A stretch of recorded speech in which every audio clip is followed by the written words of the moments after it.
Chers amis, bonjour, Bezrat Hashem, que ce cours soit pour la tzlacha et la réfoua de tous les Israël, qu'on entende de bonnes nouvelles pour le clan d'Israël.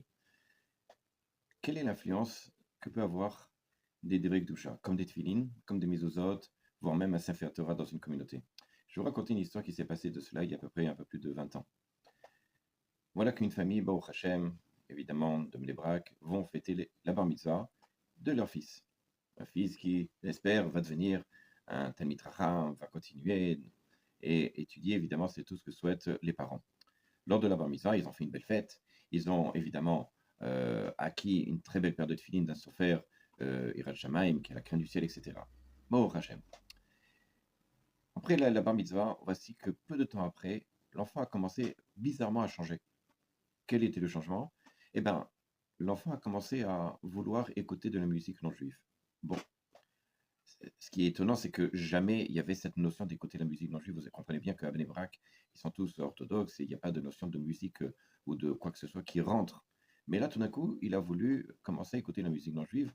Le problème, c'est qu'il s'est tellement intéressé que même son comportement a commencé à changer et il a commencé lentement à délaisser petit à petit la Torah.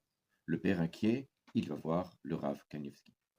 Rabbi, je ne sais pas ce qui se passe. On a fait la maïsa de notre fils et voici que tout d'un coup, il décide d'écouter de la musique non juive et puis maintenant son comportement est en train de changer, etc., etc. Qu'est-ce que je dois faire?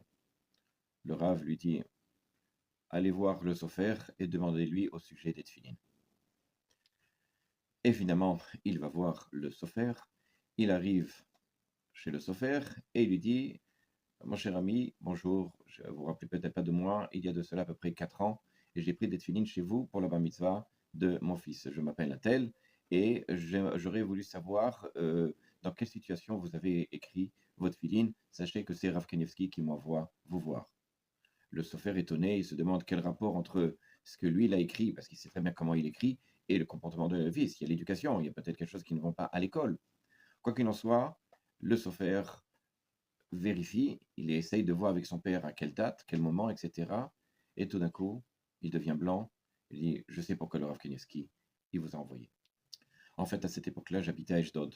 Et cette époque de l'opération Plomb durci, lorsque malheureusement les Azatim, ils envoyaient des bombes sur Ashdod, sur au-dessus de Ashdod, etc. Moi, j'avais peur. Évidemment, j'ai mis la radio et j'ai allumé la radio de telle façon à pouvoir écouter lorsque il y a ce qu'on appelle Tsevadam. Lorsqu'il y a un signal, alors à la radio, ils disent tout de suite, allez vite dans le Miklat. Donc, je les laissé allumer. Mais c'est vrai que je les laissé allumer tout le temps. Et lorsque je l'écrivais, entre un signal et un autre, il mettait de la musique. Et c'est vrai que c'était la musique qui était non juive et moi, je ne faisais pas forcément attention. Mais apparemment, la musique que j'écoutais est rentrée à l'intérieur de ma tête et a fait que lorsque j'écrivais, j'étais sous influence de cette musique. C'est ainsi que le sofer a réécrit une nouvelle paire au papa en lui disant je comprends très bien, je vous écris une nouvelle paire. Et Baruch Hashem, quelques temps après, l'enfant a délaissé la musique, l'enfant est revenu dans le bon chemin et a continué et est devenu Baruch Hashem un très bon Baruch, un très bon élève.